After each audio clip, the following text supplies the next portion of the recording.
નમસ્કાર વિદ્યાર્થી મિત્રો, કેમ છો? બધા મજામાં? આપ સર્વ વિદ્યાર્થી મિત્રોનું વિદ્યાકુલ ગુજરાતી એપમાં સ્વાગત કરવામાં આવે છે. સરસ મજાના લાઈવ લેક્ચરની અંદર હાર્દિક સ્વાગત કરું છું.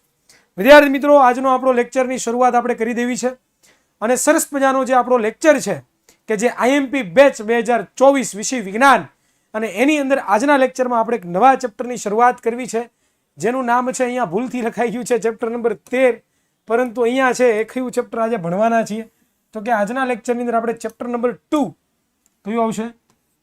ચેપ્ટર નંબર 2 જેનું નામ છે એસિડ, બેઝ અને ક્ષાર. ઓકે, આ ચેપ્ટર ઉપર આજના લેક્ચરમાં આપણે ડિસ્કશન કરવાનું છે. તો વિદ્યાર્થી મિત્રો, આની અંદર જેટલા પણ આઈએમપી ક્વેશ્ચન્સ છે, આઈએમપી ક્વેશ્ચન ઉપર આપણે ડિટેલમાં ચર્ચા કરવાના છીએ, બરોબર? અને વન બાય વન કેવા કેવા પ્રશ્નો પરીક્ષામાં પૂછાય અને કેવા કેવા આન્સર લખવા એ જવાબ સાથે આપણે સમજવાના છીએ. ઓકે, ચાલો, ગુડ. વિદ્યાર્થી મિત્રો, વિધાઉટ વેસ્ટિંગ ઓફ ટાઈમ તમારી શરૂઆત કરી દેવી છે. પહેલો પ્રશ્ન તમને પરીક્ષા અંદર જો પૂછાવાની સંભાવના હોય તો એ આ પ્રશ્ન છે. શું કીધું છે? એસિડ અને બેઝના સામાન્ય ગુણધર્મો લખો. એસિડ અને બેઝના સામાન્ય ગુણધર્મો, કે શું છે એસિડ બેઝના સામાન્ય ગુણધર્મો?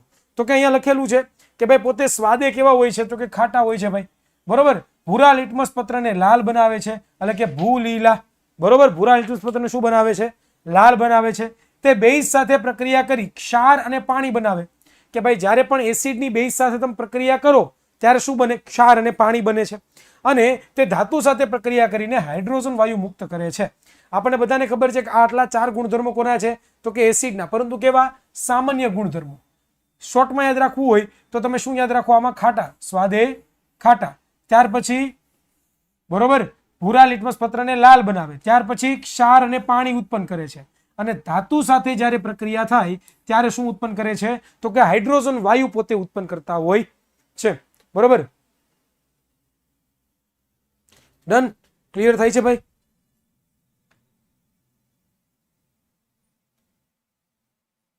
ચાલો, તો ત્યાર પછી બેઝમાં તો 3 જ આપણે લખવાના છે. સ્વાદે કેવા હોય? તુરા બેટા, બરોબર. અને જે લાલ લિટમસ પત્ર છે ને પોતે શું બનાવે છે તો કે ભૂરું બનાવે છે.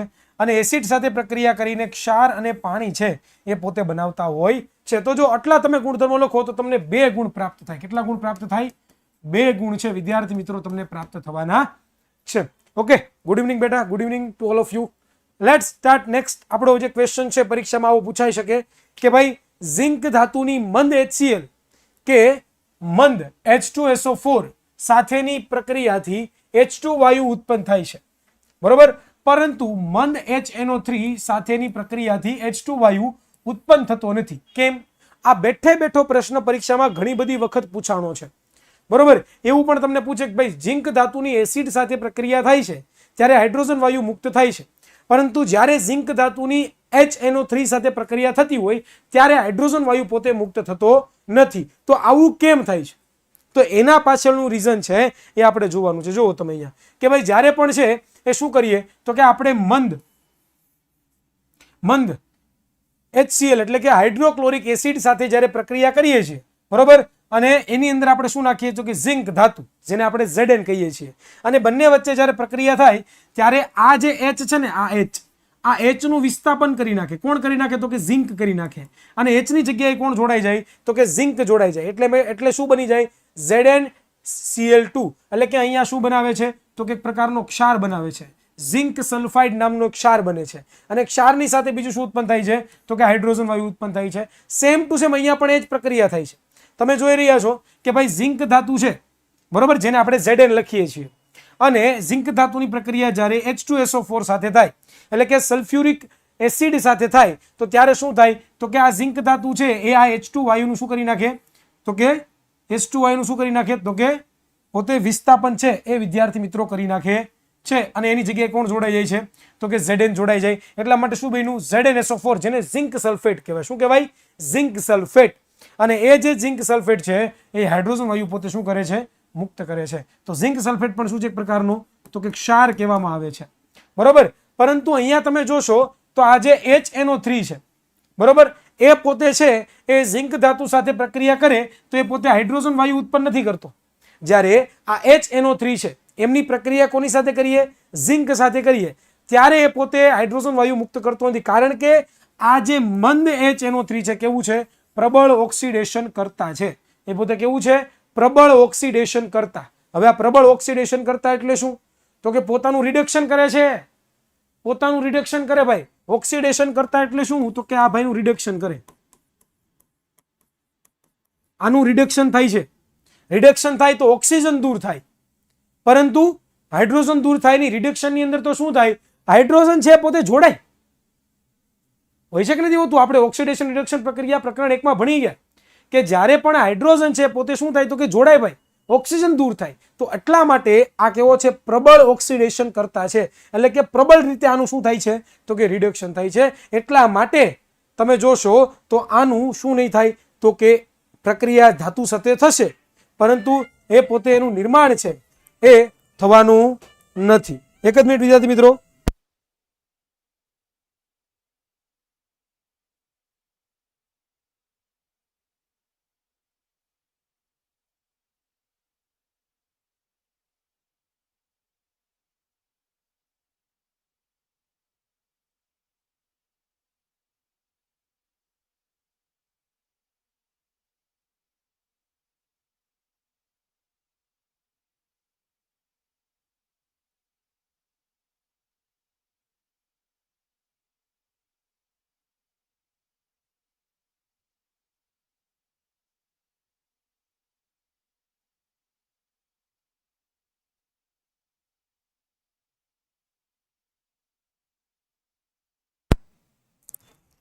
ઓકે, ક્લિયર થયું બેટા?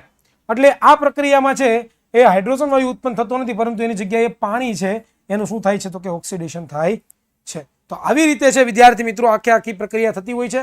આ એક શબ્દ તમારે યાદ રાખવાનો છે. આ એક શબ્દ જો તમને યાદ રહો ને તો તમે આખી થિયરી તમારી જાતે પણ તમે શું કરી શકો? તો કે લખી શકો છો. તો આ બે પ્રશ્નો આપણે ક્લિયર કર્યા. તો અહીંયા સુધી કોઈને પ્રશ્ન ખરો બેટા? અહીંયા સુધી કોઈને પ્રશ્ન ખરો દીકરાઓ? કોઈને પણ? ચાલો, અત્યાર સુધી કેટલા ચેપ્ટર પૂરા થયા બેટા? 4 ચેપ્ટર પૂરા થઈ ગયા છે ધ્રુવી દીકરા. 4 ચેપ્ટર પૂરા થઈ ગયા છે. ઓકે, ડન છે બેટા?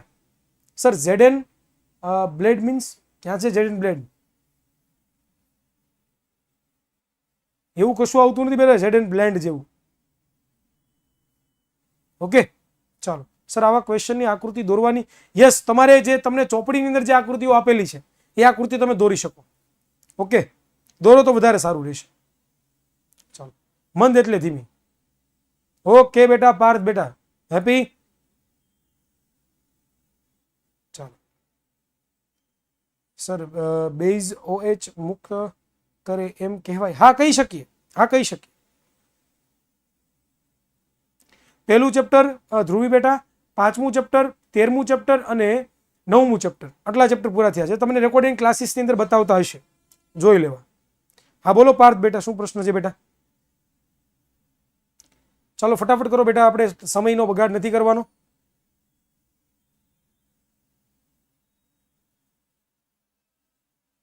સમીકરણ યાદ નથી રહેતા તો યાદ રાખવાના બેટા, યાદ તો રાખવા પડશે. યાદ નથી રહેતા એવો પ્રશ્ન આપણે થોડો પૂછી શકીએ ક્યારેય? એવો પ્રશ્ન ક્યારેય ન પૂછાય કે યાદ નથી રહેતા. બધું યાદ રહે. મેં તમને આની પહેલાના તમને પણ ક્લાસીસ અંદર કીધેલું છે. જો પ્રેક્ટિસ કરો, ડિસિપ્લિન સાથે તમે મહેનત કરો તો જરૂરથી તમને બધું યાદ રહે. અમને કેમ યાદ છે ભાઈ? તમે પ્રેક્ટિસ નથી કરી.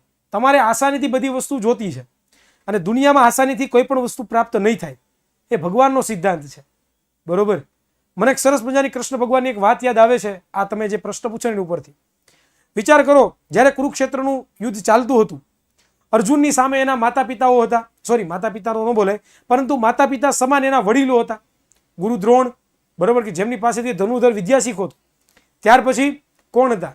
તો કે એમના ભીષ્મ પિતામહ, કે જેની સાથ જેને નાનેથી પોતે મોટો કર્યો છે, એવા મહાન ધુરંધરો હતા. અને અર્જુન જ્યારે રિસાઈ જાય છે અને પડી જાય છે, મૂરઝાઈ જાય છે કે મારી સામે તો આ બધા મારા ઘણા બધા કૌરવો છે, મારા ભાઈઓ છે, મારા વડીલો, મારા દાદાઓ, મારા ગુરુજનો, હું કેમ એની સાથે યુદ્ધ કરી શકું? આની કરતાં તો હું છે બધું છોડી દઉં અને છોડીને હું આ બધું મારી વસ્તુ આપી દઉં, હું વનમાં વયો જાઉં. ત્યારે કૃષ્ણ ભગવાન શું કહે છે કે યુદ્ધ કર. યુદ્ધ કરવું તારું કર્તવ્ય છે, એ તારું કર્મ છે. કૃષ્ણ ભગવાને ક્યારેય એમ નથી કીધું કે રેવા દે ને ભાઈ, ભાગમાં છે એવું થાય ભાઈ, કાંઈ યુદ્ધ નથી કરવું, રેવા જો, ખોટે ખોટી હું ભાઈ માથાકૂટ કરવી ભાઈ, ભાઈને થોડું બાંધવાનું હોય ભાઈ, સમજી જો ને, થોડું થોડું એકબીજાને આમ તેમ કરી નાખો ને, એડજસ્ટ કરી નાખો ને. કૃષ્ણ ભગવાન એવું બોલ્યા ક્યારેય નથી બોલ્યા. શું કીધું? યુદ્ધ હી પરિણામ હે. યુદ્ધ કરીશ, અધર્મીઓ સામે યુદ્ધ કરીશ તો જરૂરથી જીતીશ. કર્તવ્ય કરવાનું ક્યારેય છોડવાનું નથી આપણે. કર્તવ્ય તો આપણે કરવાનું છે. આપણું જે કામ છે એ તો આપણે કરવું જ પડશે. એમાં આપણે હારી જશું, નાસીપાસ થઈ જશું, યાદ નથી રહેતા, શબ્દ આવો જ ન જોઈએ, ક્યારેય નહીં આવવો જોઈએ. પ્રેક્ટિસ કરો યાર. 25 વાર લખો, 30 વાર લખો, 100 વાર લખો. યાદ શું કામ રે? યાદ શું કામ નો રે? પાવર હોવો જોઈએ, એટલો જનરેટ હોવો જોઈએ આપણી અંદર. આવા શબ્દો બોલીએ ને આપણે એટલે આપણે કાયર છીએ એવી નિશાની કહેવાય. અર્જુનની જેમ કાયર નથી થવાનું. માર્ગદર્શન આપવાવાળા કૃષ્ણ ભગવાન છે કે યુદ્ધ હી વિજય હે, યુદ્ધ હી આરંભ હે. યુદ્ધ કરીએ છીએ આપણે યાર, અને યુદ્ધમાં ક્યારે પણ નમાલા શબ્દો બોલવાના જ ન હોય. સમજી રાખો યાર. ચાલો, ક્લિયર છે? ચાલો, બરોબર. આ પણ તમને પ્રશ્ન છે એ 2 ગુણમાં પૂછાઈ શકે. ત્યાર પછીનો ત્રીજો પ્રશ્ન કે કઈ ધાતુઓ મંદ એસિડ સાથે પ્રક્રિયા કરી અને H2 વાયુ મુક્ત કરે છે, અને કઈ ધાતુઓ મંદ એસિડ સાથે H2 વાયુ મુક્ત કરતી નથી? સમજાવો ભાઈ. બરોબર. તો આવા પ્રશ્નો પૂછાઈ શકે તમને. તો કે ભાઈ આપણને બધાને ખબર છે કે કોઈ પણ ધાતુ હોય એ જ્યારે એસિડ સાથે પ્રક્રિયા કરે ત્યારે હાઇડ્રોજન વાયુ મુક્ત કરે છે. એ આપણને બધાને ખબર છે. અહીંયા તમે જુઓ, ઝિંક ધાતુ છે એની પ્રક્રિયા હું HCl સાથે કરું છું. HCl એટલે હાઇડ્રોક્લોરિક એસિડ. બરોબર, હાઇડ્રોક્લોરિક એસિડ. તો એ હાઇડ્રોક્લોરિક એસિડ છે એની જ્યારે સાથે આની પ્રક્રિયા થાય છે ત્યારે ZnCl2 બને છે અને H2 બને છે. આ ZnCl2 છે એ શું છે? તો કે ઝિંક ક્લોરાઇડ, એનો ક્ષાર છે અને હાઇડ્રોજન વાયુ મુક્ત કરે છે. બીજો Mg, મેગ્નેશિયમ. એ મેગ્નેશિયમની પ્રક્રિયા જ્યારે આપણે HCl સાથે કરીએ ત્યારે MgCl2. MgCl2 એટલે શું થાય? તો કે મેગ્નેશિયમ ક્લોરાઇડ. એની પ્રક્રિયા એ આપણને ક્ષાર રૂપે મળે છે અને બીજું હાઇડ્રોજન વાયુ મુક્ત થાય છે. Fe બેટા, Fe એટલે આયરન, લોખંડ. લોખંડની પ્રક્રિયા જ્યારે તમે H2SO4 સાથે કરાવો એ પણ એક પ્રકારનું શું છે? તો કે એસિડ જ છે. અને આ બંને વચ્ચે જ્યારે પ્રક્રિયા થાય છે ત્યારે FeSO4 બને છે, એટલે કે આયરન સલ્ફેટ બને છે. અને આયરન સલ્ફેટની સાથે સાથે હાઇડ્રોજન વાયુ મુક્ત થાય છે. પરંતુ જે ધાતુ હાઇડ્રોજન કરતા ઓછી સક્રિય હોય, એટલે કે હાઇડ્રોજન કરતા ઓછી સક્રિય હોય, બરોબર, તો એ ધાતુ છે એ એસિડ સાથેની પ્રક્રિયાથી હાઇડ્રોજન વાયુ મુક્ત કરતી નથી. જેમ કે આ વાત કરીએ આપણે કોપર. આ કોપર છે ને એ હાઇડ્રોજન કરતા કેવી છે? તો કે ઓછી સક્રિય છે. કેવી છે બેટા? ઓછી સક્રિય.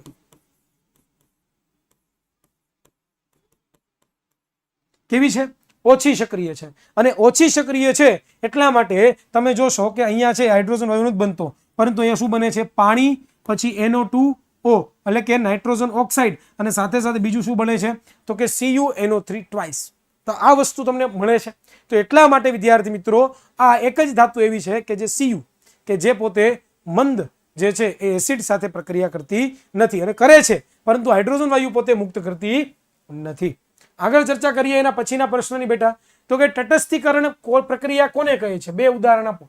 ઘણી વખત બોર્ડની પરીક્ષાની અંદર આ પ્રશ્ન પૂછાયેલો છે, તટસ્થીકરણ વાળો પ્રશ્ન. હા સાચું પડે છે કે? હા બેટા સાચું પડે. હા ધવલ બેટા સાચું પડે. બસ આ જ યાદ રાખવાના છે. સહેલું એક્ઝામ્પલ એ કોઈ નથી બેટા. નહીં, હા સાંદ્ર સાથે કરી શકીએ તો મળવાની સંભાવનાઓ ખરી પાર્થ, બરોબર, પણ એવું ઉદાહરણ તમને આપ્યું નથી તમને ક્યાંય પણ. ચાલો, ક્લિયર છે? ચાલો આગળ ચર્ચા કરીએ. તો એની પછી છે તટસ્થીકરણ પ્રક્રિયા કોને કહે છે, અને 2 ઉદાહરણ જણાવો. તટસ્થીકરણની પ્રક્રિયા કે ભાઈ જ્યારે એસિડ અને બેઝ એ બંને વચ્ચે જ્યારે પ્રક્રિયા થાય ત્યારે શું બનાવે? ક્ષાર અને પાણી. એસિડ અને બેઝ સાથે જ્યારે પ્રક્રિયા થાય ત્યારે શું બને છે? તો કે ક્ષાર અને પાણી બને છે, અને એ પ્રક્રિયાને તટસ્થીકરણની પ્રક્રિયા કહેવાય. અહીંયા જુઓ, NaOH એટલે શું થાય? Sodium hydroxide. આ જે સોડિયમ હાઇડ્રોક્સાઇડ છે એ બેઝ છે, અને HCl એટલે કે સોડિયમ ક્લોરાઇડ એ શું છે? તો કે એસિડ છે. આ બંને વચ્ચે જ્યારે પ્રક્રિયા થાય છે ત્યારે એસિડ અને બેઝ વચ્ચે પ્રક્રિયા થઈ એમ કહેવાય કે ન કહેવાય? હા સર, એસિડ અને બેઝ સાથે પ્રક્રિયા થઈ એવું આપણે કહી શકીએ.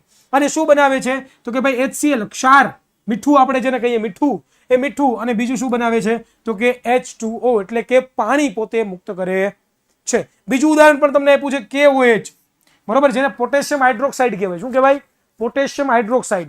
અને એ પોટેશિયમ હાઇડ્રોક્સાઇડની જ્યારે H2SO4 એટલે કે સલ્ફ્યુરિક એસિડ સાથે પ્રક્રિયા કરવામાં આવે તો ત્યારે શું બને તો કે K2SO4. શું બને છે? K2SO4. શું બને? K2SO4, બરોબર, એટલે કે પોટેશિયમ સલ્ફેટ બને છે અને સાથે સાથે પાણી મુક્ત થાય છે, બરોબર. તો ટૂંકમાં આપણે એવું લખી શકીએ કે ભાઈ એસિડ અને બેઝ એ બંને વચ્ચે જ્યારે પ્રક્રિયા થાય ત્યારે ક્ષાર મળે અને પાણી હંમેશા હંમેશા હંમેશા માટે મળે છે. ઓકે સર, આપણને ખબર કેવી રીતે પડે કે કયો પદાર્થ એસિડ, બેઝ કે ક્ષાર છે? બેટા, એસિડ હોય, એસિડ એમાં હર હંમેશ માટે H આવતો હોય. શું આવતો હોય? H આવતો હોય, જેમાં H+ આયનની સાંદ્રતા વધારે હોય. અને જે બેઝ હોય એમાં હર હંમેશ OH આવતો હોય. શું આવતો હોય? OH, એટલે કે OH આયનની સાંદ્રતા વધારે હોય, બરોબર. ને ક્ષાર હોય તો એમાં છે એ આપણને બધાને ખબર છે, એક તો ક્લોરીન આવતો હોય, પછી સલ્ફેર SO4 આવતો હોય. એવા જે તત્વો છે આવતા હોય તો એ કેવા છે તો કે ક્ષાર છે એવું આપણે કહી શકીએ. ઓકે, ક્લિયર થયો બેટા? ડન, વેરી ગુડ દીકરા, વેરી ગુડ, વેરી ગુડ. ચાલો, હવે કોઈને પ્રશ્ન ખરો આમાં ક્યાંય? આ બે પ્રશ્ન બન્યા, એમાં કોઈને કઈ ડાઉટ ખરો બેટા? હોય તો પૂછી લો. ચાલો ફટાફટ. ડન. ચાલો, જો આવા જ પ્રશ્નો પરીક્ષામાં પૂછાવાના છે ને કેમ લખવાના છે એ વસ્તુ પણ અહીંયા લખેલી છે. એટલે તમારે આ કરી લેશો પછી આ ચેપ્ટરમાં બીજું કશું કરવાની જરૂર નથી. પરંતુ જેટલું પણ કરાવું છું લર્ન બાય હાર્ડ કરવાનું છે. This is a IMP batch, જેમાં તમને IMP ક્વેશ્ચન જ કરાવવામાં આવે છે. તો ડોન્ટ વરી અબાઉટ ઇટ. બધું આપણે નથી કરતા, IMP પ્રશ્નો જ આપણે કરીએ છીએ. ઓલરેડી તમે ભણી ગયા છો, બરોબર. મનીષા, કાંઈ નથી સમજાવતું એની પાછળનું કારણ એવું છે કે તમે આ ચેપ્ટર ભણ્યા જ નથી, બરોબર. તમે જે શબ્દ લખો છે કાંઈ નથી સમજાતું મનીષા, તો એની પાછળનું કારણ છે તમારા ફંડામેન્ટલ ક્લિયર નથી, તમે આ ચેપ્ટર આખું ભણેલા નથી અને ડાયરેક્ટ તમે આ જોવો છો, એટલે કોઈ દી ક્યારેય નહીં સમજાય. તમને એ પણ ખબર હોય છે એસિડ કોને કહેવાય. તમે એસિડ જોયું છે, બેઝ જોયું છે, એ બંને વચ્ચે પ્રક્રિયા થાય છે.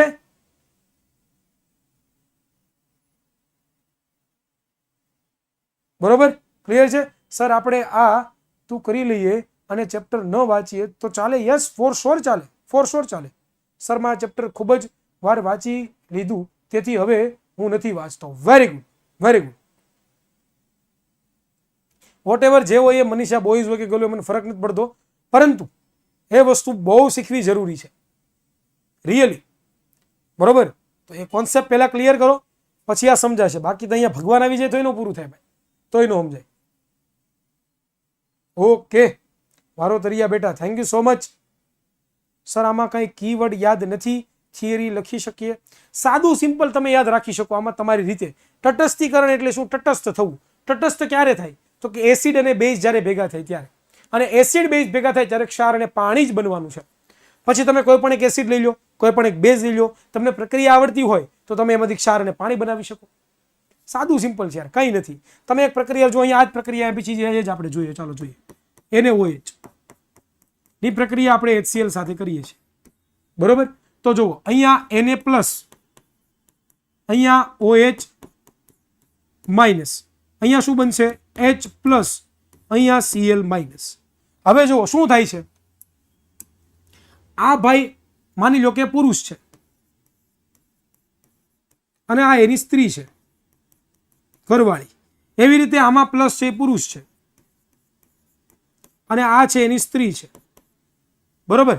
હવે શું કરે તો કે આ બંને છે ને એકબીજાની સ્ત્રીઓ બદલાઈ લે, કે તું મારી લઈ લે, હું તારી લઈ લઉં, બરોબર. તો તમે જુઓ કે આ છે એ આને પકડી લે.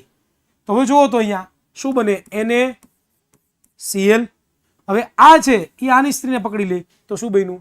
બે હાઇડ્રોજન થયા, HH, તો પ્લસ H2 અને oxygen O.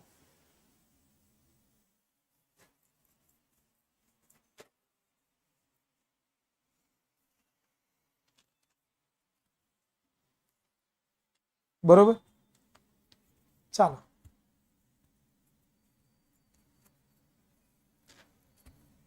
Okay, wife is like a toy. Yeah, very good.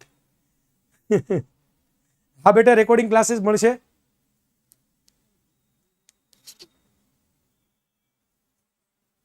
Twist કરી દે તો એ તમને સંયોજકતા જોવાની બેટા. જેમ કે આ જોઈએ, ચાલો જુઓ, KOH પ્લસ H2SO4 બરોબર. હવે આ જુઓ તો આમાં K પ્લસ આયન છે, OH માઇનસ આયન છે, અહીંયા H પ્લસ આયન છે, અહીંયા SO4 માઇનસ આયન છે. તો આ પુરુષ, આ સ્ત્રી, આ પુરુષ, આ સ્ત્રી. હવે જુઓ તો આની સ્ત્રીને પકડી લે તો શું થાય? K. પરંતુ આ SO4 છે એની સંયોજકતા કેટલી છે? -2 છે. એ પાછું તમને આવડવું જોઈએ. SO4 ની સંયોજકતા શું છે? -2 છે બરોબર. એ સંયોજકતા તમે ધોરણ 9 માં ભણ્યા પાછા. હવે એ તમને ન આવડતું તો આ ક્યાંથી આવડે બેટા? બરોબર. હું એટલા માટે જ નહોતો શીખવાડતો. ચાલો જુઓ તો હવે અહીંયા 2 છે એટલે SO4 ને કેટલા જોશે? કે 2 જોશે એટલે K2 અને SO4 એક જ છે એટલે SO4 પ્લસ આ પુરુષ આની સ્ત્રીને પકડશે, 2 H થઈ ગયા તો H2 અને એક O. જો એવો જવાબ. હા, બધા પાઠનું દોડિયા બેટા એમપી આપવાનો છે. Thank you so much prince બેટા. બરોબર. ચાલો હિના બેટા, મારે જે વાર છે મેરેજની. હા ચાલો. નિપજમાં ઉત્પન્ન થાય ત્યારે કયો એસિડ અને કયો બેઝ ખબર પડે? નિપજમાં ખબર ન પડે કયો એસિડ કયો બેઝ, નિપજમાં ન ખબર પડે બેટા. ચાલો બસ આવું તમને આવડતું હોવું જોઈએ. પણ એ પહેલા તમને સંયોજકતા જો, આગળ પણ આપણે એક્ઝામ્પલ જોઈએ, આ બધા એક્ઝામ્પલમાં પણ આવું જ છે. તમે જુઓ Zn બરોબર, એની Zn પ્લસ HCl. તો Zn છે એની સંયોજકતા +2 છે. એ તમને ખબર હોવી જોઈએ. એ વસ્તુ તમે ધોરણ 9 માં ભણ્યા. એ આખું કોષ્ટક એક આવતું, એ તમને પહેલા યાદ હોવું જોઈએ. હવે અહીંયા જુઓ તો આનું H પ્લસ થાય છે અને Cl માઇનસ થાય છે, કારણ કે H ની +1 સંયોજકતા છે અને Cl ની -1 સંયોજકતા છે. હવે આમાં ખાલી આ વાંઢો છે, પુરુષ વાંઢો, પોપટલાલની જેમ વાંઢો. અહીંયા H પ્લસ શું છે તો કે પુરુષ, અહીંયા શું છે તો કે સ્ત્રી. હવે વાંઢો છે તો આ સ્ત્રી છે, એ સ્ત્રીનું મન મોહાઈ ગયું.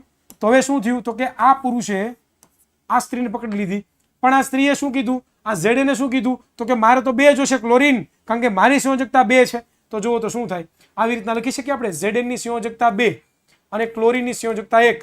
તો આપણે આવી રીતના ચોકડી ગુણાકાર કરતા તો શું થાય? Zn 1 Cl2 2 પ્લસ વધ્યું શું તો કે H. H તો ક્યારે એકલો રહે નહીં, H તો ક્યારે એકલો રહે નહીં. તો એ શું કરે તો કે એની જવાબ બીજા H સાથે જોડાય છે. હવે સંતુલિત કરો સમીકરણ આખું. તમે જુઓ તો અહીંયા Zn કેટલા છે? 1. અહીંયા Zn કેટલા છે? 1. અહીંયા H કેટલા છે? 1. અહીંયા H કેટલા છે? 2.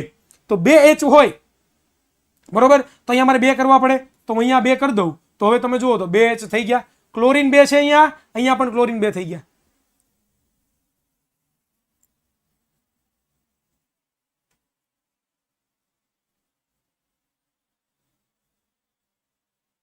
ક્લિયર? આટલું સહેલું છે યાર, જો તમને આવડતું હોય તો. એવી જ રીતે Mg નું પણ જોઈએ. ચાલો જો Mg નું અહીંયા દોરું છું.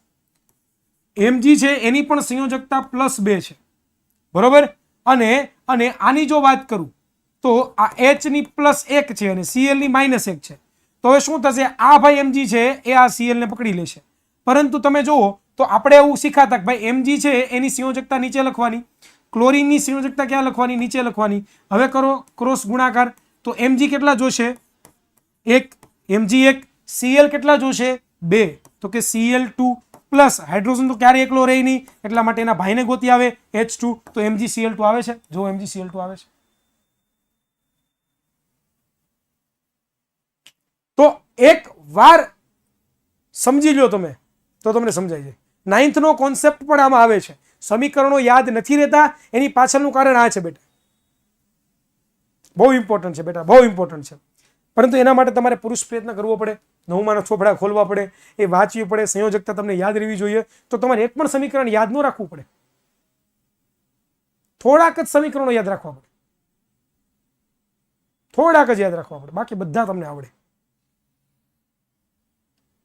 Okay, thank you so much Rahul બેટા, થેન્ક યુ સો મચ દીકરા. બસ તમે મહેનત કરો, અમારી એ જ આશા છે બેટા. ચાલો આ કોન્સેપ્ટ ક્લિયર, તટસ્થીકરણ વાળો. હવે કોઈને અહીંયા સુધી કોઈને પ્રશ્ન કરો ભાઈ, પ્રેક્ટિસ કરવાની. અમે તમને માર્ગ આપી શકીએ, માર્ગ ઉપર તમને ચલાવી ન શકીએ, ચાલવું તમારે પોતાએ પડે. Done, good. ચાલો હવે આપણે આગળ વધીએ બેટા. તો એની પછીનો પ્રશ્ન બહુ મોસ્ટ આઈએમપી ભાઈ, બેઝિક ઓક્સાઇડ કોને કહે છે? ધાત્વીય ઓક્સાઇડ કેવા પ્રકારનો ઓક્સાઇડ છે? ઉદાહરણ આપો. બેઝ ઓક્સાઇડ, બેઝ ઓક્સાઇડ કોને કહેવાય? બરોબર. અને ધાત્વીય ઓક્સાઇડ કેવા પ્રકારનો ઓક્સાઇડ છે એ જણાવવાનું છે. તો ચાલો બેઝ ઓક્સાઇડ કોને કહેવાય પહેલા એ આપણે જાણીએ. ચાલો જોઈએ કે જે ઓક્સાઇડ પાણી સાથે પ્રક્રિયા કરી બેઝ બનાવતા હોય તેમને બેઝિક ઓક્સાઇડ કહેવામાં આવે છે. જો શું કીધું? જે ઓક્સાઇડ પાણી સાથે પ્રક્રિયા કરી બેઝ બનાવતા હોય. ઓક્સાઇડ એટલે શું બેટા? ઓક્સાઇડ એટલે શું? તો કે આપણે ભણ્યા હતા ધાતુના ઓક્સાઇડ. ધાતુના ઓક્સાઇડ, એક તો ધાતુના ઓક્સાઇડ એટલે એક તો કોઈ પણ ધાતુ હોઈ શકે, અને ઓક્સાઇડ એટલે કે ઓક્સિજન જોડાયેલો હોય. હવે તમે જુઓ તો કે Na છે, Na પ્લસ હોય ને, Na પ્લસ, અને O કેવા હોય? -2 હોય. તો આની સંયોજકતા કેટલી? 1. આની સંયોજકતા કેટલી? 2. હવે આ બે કોને મળશે? આ એને મળશે. આ એક કોને મળશે? આને મળશે. તો શું બને? જુઓ તો Na2O મળે. તો આને શું કહેવાય? આમાં સોડિયમ છે, ધાતુ છે, અને ઓક્સિજન છે, ઓક્સિજન છે, એટલા માટે આને ધાતુના ઓક્સાઇડ કહેવાય. શું કહેવાય? ધાતુના ઓક્સાઇડ. કે જ્યારે પણ ધાતુના ઓક્સાઇડ છે, બરોબર, ધાતુના ઓક્સાઇડ છે એ પાણી સાથે એટલે કે H2O સાથે પ્રક્રિયા કરે અને જો બેઝ બનાવે, બેઝ બનાવે, બેબી કો બેઝ પસંદ હે, બરોબર, જો બેઝ બનાવે તો જ તમને છે એ વિદ્યાર્થી મિત્રો, બરોબર, તો જ તમે છે એને ધાત્વીય ઓક્સાઇડ. અને ધાત્વીય ઓક્સાઇડ એટલે કે ધાતુ સાથે ઓક્સિજન જોડાયેલો હોય એને શું કહેવાય? ધાત્વીય ઓક્સાઇડ કહેવાય. અને સ્વભાવ કેવો હોય છે એનો? બેઝિક હોય છે. તો ભાઈ હંમેશા માટે ધાતુના જે ઓક્સાઇડ હોય, બરોબર, એવો ઓક્સાઇડ, પેલા તો બેઝિક ઓક્સાઇડ કોને કહેવાય? એવો ધાતુનો ઓક્સાઇડ કે જે પાણી સાથે પ્રક્રિયા કરીને બેઝ બનાવે. શોર્ટમાં યાદ રાખી લેવાય કે ભાઈ એવો ધાતુનો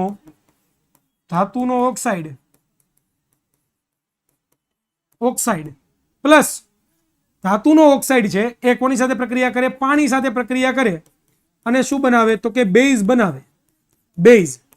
બેઝ બનાવે તો એને આપણે શું કહીએ છીએ? તો કે ધાતુનો ઓક્સાઇડ કહીએ છીએ. અને આ ધાતુના ઓક્સાઇડને બીજું નામ શું છે? તો કે બેઝ ઓક્સાઇડ. શું નામ છે? Base oxide. શું નામ છે બેટા? બેઝ ઓક્સાઇડ નું નામ છે. તો અહીંયા તમે જુઓ છો કે ભાઈ Na2O, MgO, CaO, BaO, બરોબર. તો તમે જુઓ તો આ Mg છે, Mg ની સંયોજકતા કેટલી છે? Mg ની સંયોજકતા કેટલી છે? Mg ની સંયોજકતા કેટલી છે? 2. બરોબર. ઓક્સિજન ની સંયોજકતા કેટલી છે? 2. તો આ બે આને મળે, આ બે આને મળે, પરંતુ એ પહેલા આપણે બે સમાન બે હોય તો એને ઉડાડી શકીએ, આપણે એક લખી શકીએ. તો એટલા માટે અહીંયા સમીકરણ કેવું બન્યું? MgO. કેમ અહીંયા Mg2O નો બન્યું? એની પાછળનું કારણ આ છે. ડન. તો આવું 9મા ધોરણમાં તમે ભણી ગયા હતા આણ્વીય સૂત્ર બનાવવા. ચાલો, આ બેઝિક ઓક્સાઇડની વાત થઈ ગઈ. હવે એસિડિક ઓક્સાઇડ કોને કહેવાય? તો કે ભાઈ જે ઓક્સાઇડ પાણી સાથે પ્રક્રિયા કરીને એસિડ બનાવે. ઓલામાં શું હતું? બેઝ બનાવતું હતું પાણી સાથે પ્રક્રિયા કરીને. આમાં શું બનાવશે? તો કે એસિડ બનાવશે. અહીંયા તમે જુઓ છો જેમ કે અધાત્વીય ઓક્સાઇડ, અહીંયા તમે જુઓ છો સલ્ફર ડાયોક્સાઇડ, બરોબર, એ અધાત્વીય ઓક્સાઇડ છે. અધાત્વીય એટલે કે જેમાં ધાતુ ન હોય. એમાં શું હોય? તો કે અધાતુ આવેલો હોય. તો એ જ્યારે પાણી સાથે પ્રક્રિયા કરે ત્યારે તમને H2SO3 મળે, એટલે કે સલ્ફ્યુરસ એસિડ. સલ્ફ્યુરિક નહીં, સલ્ફ્યુરસ એસિડ H2SO3 છે એટલા માટે, બરોબર. ક્લિયર? ઓકે રાવલ, રોનક બેટા, થેન્ક યુ સો મચ કે ઇંગ્લિશ મીડિયમના છોકરાઓ પણ અમારી સાથે ભણે છે અને એમના પણ કોન્સેપ્ટ ક્લિયર થાય છે. તો મારા માટે એનાથી નવીન કોઈ પણ વસ્તુ નથી. ગ્રેટ બેટા, ગ્રેટ, વેરી ગુડ બેટા. વેદલ, જય બેટા. આપણા ચેપ્ટરો કયા ચાલ્યા છે? રેકોર્ડિંગ ક્લાસીસ અવેલેબલ છે આપણી વિદ્યાકુલ એપ ઉપર. તો એ વિદ્યાકુલ એપ ઉપર જશો તો તમને એ ચેપ્ટરોના લિસ્ટ બતાવશે અને એના રેકોર્ડિંગ ક્લાસીસ પણ બતાવશે, એ પણ તમે અટેન્ડ કરી શકો છો. Okay, clear? ચાલો, ઓકે. તો અહીંયા જે અધાત્વીય ઓક્સાઇડ છે એ સ્વભાવે કેવો હોય છે? એસિડિક હોય છે એટલા માટે એનું નામ શું પડ્યું? Acidic oxide. શું નામ પડ્યું? Acidic oxide. જુઓ તમે SO2, પછી Cl2O7, ત્યાર પછી CO2 અને NO2O5. તો આ વસ્તુ છે એ તમે આવી રીતના સમજાવી શકો, એટલું લખી શકો. તો આ થઈ ગયા આપણા એસિડિક ઓક્સાઇડ. ત્યાર પછી આપણે ચર્ચા કરીએ તો આ બહુ મોસ્ટ ઇમ્પોર્ટન્ટ છે. પરીક્ષામાં ઘણી બધી વખત પૂછાયેલું છે. મારા મમ્મી એન્ડ મારા પપ્પા વખાણ કરે છે કે ખૂબ જ સારું ભણાવે છે sir. Okay, thank you so much Patel ખુશી.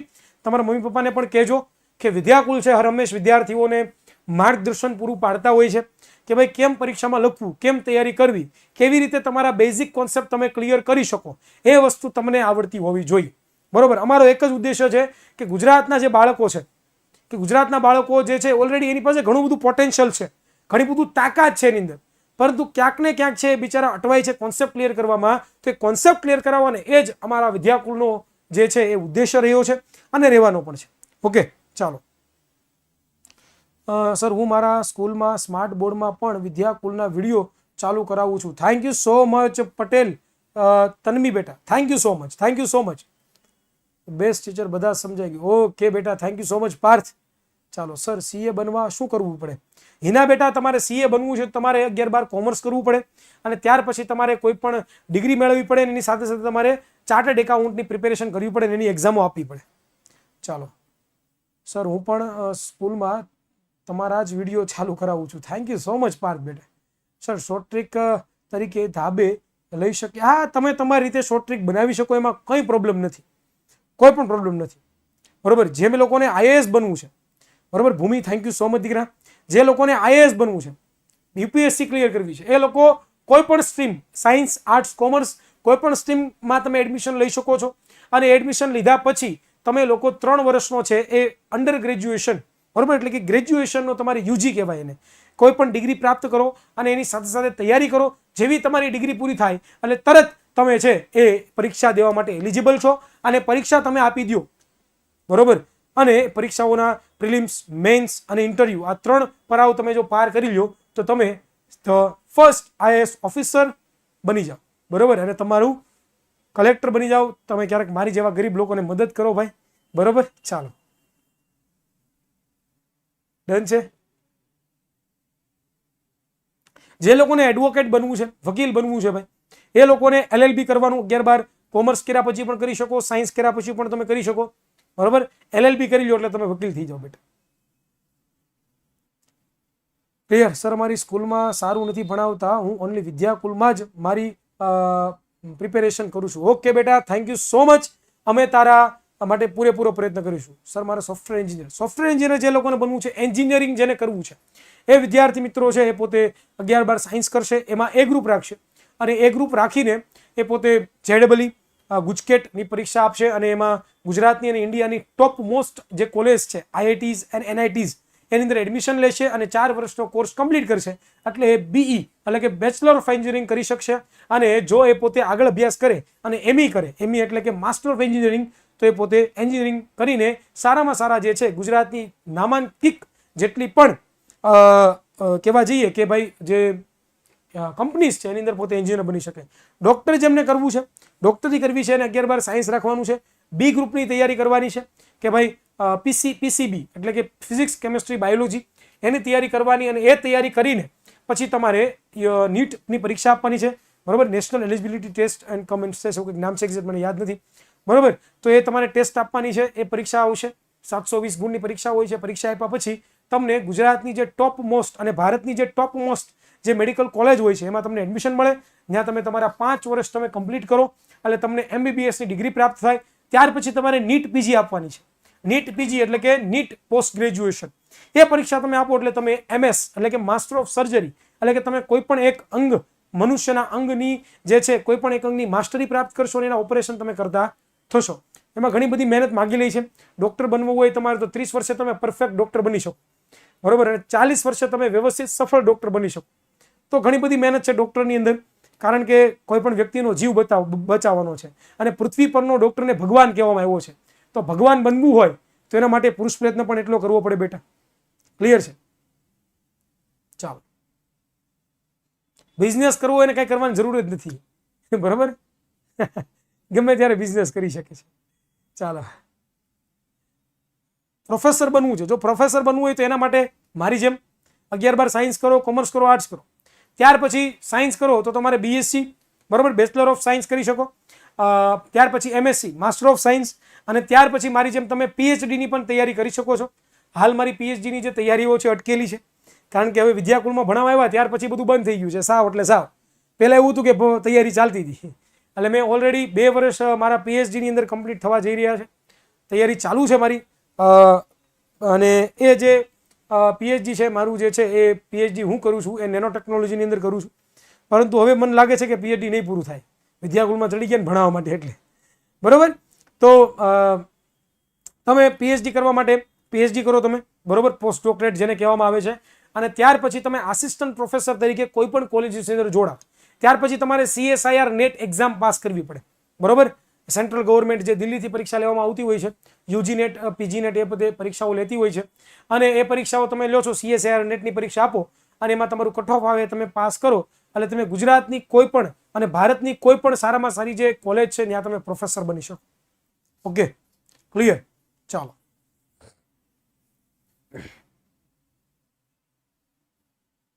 હા, ધ્રુવી, 10th પછી પણ એગ્રીકલ્ચર થાય છે, એના માટે તમારે ડિપ્લોમા ઇન એગ્રીકલ્ચર કરવું પડે. 10th પછી પણ તમે એગ્રીકલ્ચર કરી શકો છો. ટીચર બનવું છે તો બીએસસી એમએસસી કરી લો, બીએડ કરી લો, બરોબર. અને બહુ હાઈફાઈ ટીચર બનવું છે મારી જેમ પીએચડી કરવા મળો.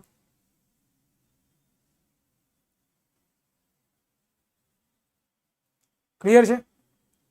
આઈટી એન્જિનિયર માટે સેમ મેં વાત કરી પ્રમાણે કોઈ પણ એન્જિનિયરિંગ તમારે કરવું હોય તો 11-12 સાયન્સ અને પછી એન્જિનિયરિંગ કરવાનું. એમાં ઘણા બધા ડિપાર્ટમેન્ટ હોય, બરોબર. આઈટી હોય છે, કોમ્પ્યુટર હોય છે, મેકેનિકલ હોય છે, ઈસી હોય છે, ત્યાર પછી પ્રોડક્શન હોય છે, ઘણા બધા અલગ અલગ હોય છે, બરોબર. ઓકે પ્રજાપતિ બેટા, ગુડ. ચાલો, હવે આપણે અહીંયા, સર મારી કોમેન્ટ નો વાંચો. બેટા એવું નથી હોતું, ઘણી બધી કોમેન્ટ એક સાથે ચાલતી હોય ને તો એકાદી ધ્યાનમાં આવી જાય તો એનો આપણે જવાબ આપી દઈએ. હવે બધી કોમેન્ટ તું નજર એક સાથે સાથે વાંચું તો મારું કઈ ભગવાન તો નથી ભાઈ, કે હું એક સાથે બધાની કોમેન્ટ વાંચી લઉં. ક્યારેક થાય એવું કે ભાઈ આપણી કોમેન્ટ વહી જતી હોય ઉપર, બધા ખોટા મેસેજ કરતા હોય તો, બરોબર.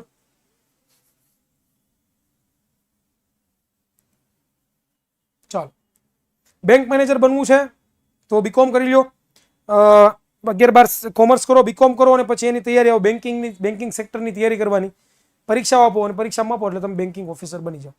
ચાલો, તો હવે આપણે એકને એક પ્રશ્નો રિપીટ થાય છે એટલે હવે એના જવાબ આપણે નથી આપતા, બરોબર. હવે અહીંયા આપણે ધ્યાન આપીએ, એ બધી વસ્તુ પછી બનશું પણ અહીંયા ધ્યાન આપશું તો બનશું, બાકી નહીં બની શકીએ. ચાલો, ડન, ગુડ. ચાલો, હવે એની પછીનો પ્રશ્ન છે કે ભાઈ આલ્કોહોલ અને ગ્લુકોઝ જેવા સંયોજનો હાઇડ્રોજન ધરાવે છે, પરંતુ તો એસિડની માફક વર્તણૂક છે એ ધરાવતા નથી, તે સાબિત કરતો એક પ્રવૃત્તિ વર્ણવો. કે ભાઈ આલ્કોહોલ અને ગ્લુકોઝ, આલ્કોહોલની જો આપણે વાત કરીએ બેટા, બરોબર, આલ્કોહોલની વાત કરીએ જેમ કે ઇથેનોલ, બરોબર. તો ઇથેનોલ છે જે CH3CH2OH છે, જો આમાં પણ H છે બેટા, બરોબર. અને ગ્લુકોઝની વાત કરો તમે C6H12O6, એમાં પણ હાઇડ્રોજન છે, પરંતુ આ બંને એસિડ જેવી વર્તણૂક ધરાવતા નથી, એ બંને એસિડ નથી, બરોબર. તો એ શું કામ આવું છે, કેમ આવું થાય છે? એમાં હાઇડ્રોજન તો છે તો પણ છતાં એ પોતે શું નથી કરી શકતા, તો કે એસિડ જેવી વર્તણૂક ધરાવતા નથી. તો એના માટે તમારે પ્રવૃત્તિ કરવાની છે કે આકૃતિમાં દર્શાવ્યા પ્રમાણે સાધન લો, એક દ્રાવણ તરીકે આલ્કોહોલ એટલે કે ઇથેનોલ અને અવલોકન કરો. ત્યારબાદ આલ્કોહોલને બદલે ગ્લુકોઝ દ્રાવણ ઉમેરો અને અવલોકન કરો. અવલોકનમાં શું કરવાનું છે તો કે બંને દ્રાવણો વખતે બલ્બ પ્રકાશિત થતો નથી, જે સૂચવે છે કે બંને દ્રાવણમાંથી વિદ્યુત પસાર થતો નથી. અને આ પ્રયોગ સૂચવે છે કે ઇથેનોલ અને ગ્લુકોઝનું આયનીકરણ થતું નથી અને પરિણામે H+ આયન મુક્ત થતા નથી. અને જ્યારે એસિડના દ્રાવણમાં H+ આયન મુક્ત થતો હોવાથી તેમાં દ્રાવણમાંથી વિદ્યુત પ્રવાહ પસાર થાય છે. આમ આલ્કોહોલ અને ગ્લુકોઝ હાઇડ્રોજન હોવા છતાં તેમનું એસિડ શ્રેણીમાં વર્ગીકરણ થઈ શકતું નથી. તમારે શું કરવાનું, પહેલા હું વાંચી ગયો, હું તમને સમજાવું મારી રીતે. તમારે કન્ટેનર લેવાનું છે સરસ મજાનું, એમાં તમારે પહેલા આલ્કોહોલ નાખવાનું, પછી ગ્લુકોઝ નાખવાનું. આલ્કોહોલ એટલે કે દારૂ, બરોબર. ઇથેનોલ લ્યો તમે, પ્રોપેનોલ લ્યો, ત્યાર પછી બ્યુટેનોલ લ્યો, આ બધા તમારે પ્રકરણ 4 માં આવશે, બરોબર. તો આલ્કોહોલ લીધું પછી તમારે શું કરવાનું તો કે તમારા લોકોએ 2 ખીલી લેવાની, એને બેટરી સાથે બાંધી દેવાની. તો આલ્કોહોલની જ્યારે આ બેટરી સાથે બાંધશો અને તમે સ્વિચ ચાલુ કરશો તો સ્વિચ ચાલુ કરવાથી બલ્બ ચાલુ થશે નહીં. શું કામ? બલ્બ ક્યારે ચાલુ થાય? તો કે આની અંદર રહેલું જે દ્રાવણ છે એનું આયનીકરણ થાય. શું થાય? આયનીકરણ થાય. અને જો આયનીકરણ થાય તો ને તો જ, એટલે કે H+ આયન મુક્ત થાય તો ને તો જ છે એ વિદ્યુત પ્રવાહ પસાર થાય. પરંતુ અહીંયા એવું કશું થતું નથી. એટલે કે જે આ ગ્લુકોઝ છે, બરોબર, અને ઇથેનોલ છે, ઇથેનોલ એક આલ્કોહોલનો પ્રકાર છે, બરોબર, એ બંનેનું છે એ આયનીકરણ થતું નથી. એટલા માટે પોતે વિદ્યુતનું વહન કરતા નથી. અને વિદ્યુતનું વહન નથી કરતા શું કામ? તો કે આમાં H+ આયન ઉત્પન્ન થતો નથી. એટલા માટે આ જે ઇથેનોલ છે એટલે કે આલ્કોહોલ છે અને ગ્લુકોઝ છે એમાં કાર્બન હોવા છતાં પણ એ કેવા છે? તો કે એસિડ જેવું વર્તણૂક કરે છે. બરોબર, ચાલો, ક્લિયર થાય છે? હા બેટા પટેલ, ખુશી, આપણા શરીરમાં ગ્લુકોઝ હોય. આયનીકરણ એટલે આયનો ઉત્પન્ન થવા. કોઈ પણ સંયોજનો હોય, બરોબર, તો એમાં આયન ઉત્પન્ન થવા, Na+Cl- જેવી રીતે છે ને, એવી રીતે આયનો ઉત્પન્ન થાય તો જ જે છે તમને શું જોવા મળે? તો કે વિદ્યુત વહન જોવા મળે. બરોબર બેટા, હવે રેકોર્ડિંગ લેક્ચર જોજો તમે. બરોબર, ચાલો આગળ આપણે ચર્ચા કરીએ. મંદન પ્રક્રિયા કોને કહે છે સમજાવો. મંદનની પ્રક્રિયા કોને કહેવાય? ઘણી વખત પરીક્ષાની અંદર 2 ગુણમાં 3 ગુણમાં પ્રશ્ન પૂછાય છે મંદનની પ્રક્રિયા. જુઓ, એસિડ અને બેઝ પાણી સાથે મિશ્ર કરતા એકમ કદ દીઠ આયનો એટલે કે HNO3+ અને OH ની સાંદ્રતામાં જે ઘટાડો થાય છે આવી પ્રક્રિયાને મંદન કહેવામાં આવે છે. અને આવા એસિડ કે બેઝને મંદીકૃત એસિડ અને બેઝ કહેવામાં આવે છે. માની લો કે કોઈ પણ એક એસિડ હોય અને એ એસિડની અંદર તમે પાણી ઉમેરો, પાણી, બરોબર, આ જે એસિડ હોય એમાં H3O+ આયન હોય, બરોબર, અને કોઈ બેઝ હોય તો બેઝમાં OH- આયન હોય, બરોબર, અને એની અંદર પણ તમે શું કરો? પાણી ઉમેરો તો શું થાય? એસિડ અને બેઝ, આ બે એસિડ છે શું થઈ જાય? તો કે મંદ પડી જાય. અને બેઝ છે શું થઈ જાય? મંદ પડી જાય. શું કામ મંદ પડી જાય?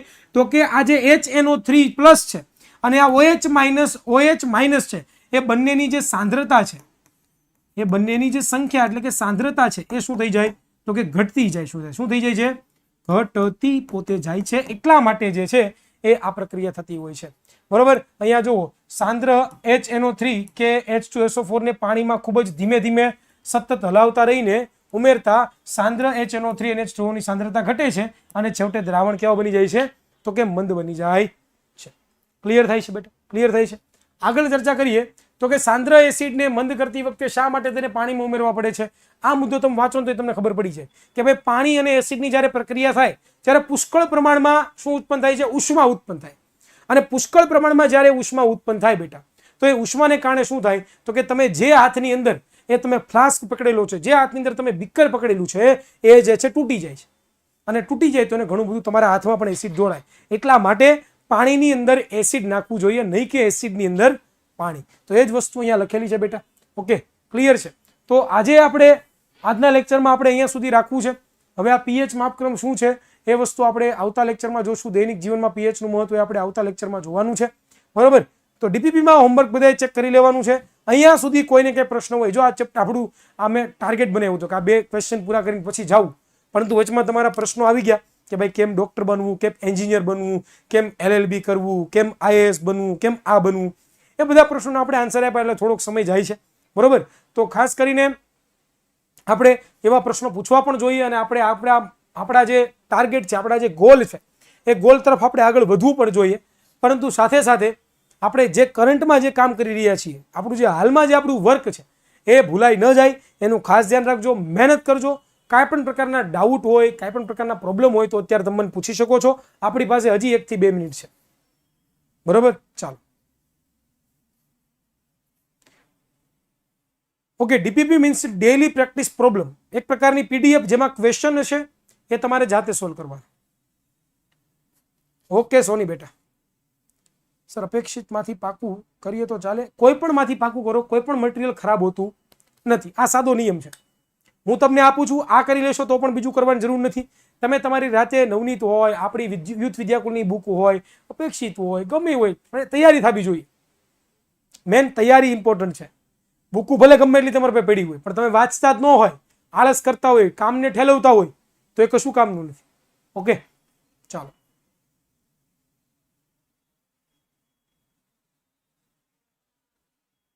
ક્લિયર છે? હજી બાકી છે ખુશી બેટા ચેપ્ટર 2 ના ક્વેશ્ચન. ઓકે,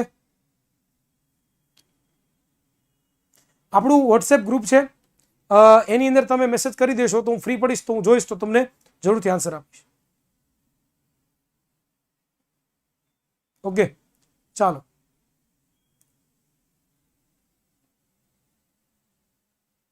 ક્રિકેટર બનવું હોય તો ક્રિકેટની પ્રેક્ટિસ કરવી પડે બેટા, બરોબર.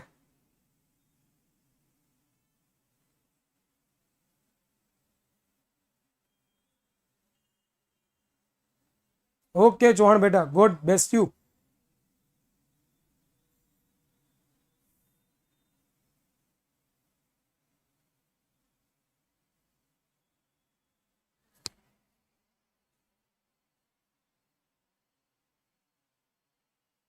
બેઝિક લીધું હોય તો તમે એ ગ્રુપ ન રાખી શકો. 10મા ધોરણમાં જે લોકોએ બેઝિક લીધું છે મેથ્સ, એ લોકો 11-12 સાયન્સમાં એ ગ્રુપ ન રાખી શકે, એને બી ગ્રુપ જ રાખવા. સ્ટાન્ડર્ડ લીધું છે એ બી બે રાખી શકે. ચાલો બેટા, 99 44 45 400 પર કોલ કરી દેશો એટલે તમને પેપર સેટનું માહિતી મળી જશે. ઓકે મિત્તલ બેટા, બિગ કોંગ્રેચ્યુલેશન્સ. તો તમે કંઈક કાર્યક્રમ કર્યો હોય એટલે જ નો મેસેજ થતા હોય, ઓનલી એડમિન બનાવી દીધા હોય, તમે ખોટા મેસેજ કરતા હોય તો બની શકે આવું પનિશમેન્ટ છે આપણી વિદ્યાકુલની. હા બેટા, બી ગ્રુપ જ ચાલે. ઓકે, તો ચાલો વિદ્યાર્થી મિત્રો, ડીપીપીમાં હોમવર્ક આપેલ છે એ જોઈ લેવું, અને આવનારા ક્લાસની અંદર આપણે જે છે એ જે વધેલા જે પ્રશ્નો છે ચેપ્ટર 2 ના, એ પ્રશ્નો આપણે ડિસ્કસ કરવાના છીએ. તો રજા આપશો વિદ્યાર્થી મિત્રો. Thank you so much. મળીશું કોઈ નવા વિડીયોમાં. ત્યાં સુધી સર્વને જય હિન્દ, જય ભારત, ભારત માતા કી જય. Tata bye bye, C you.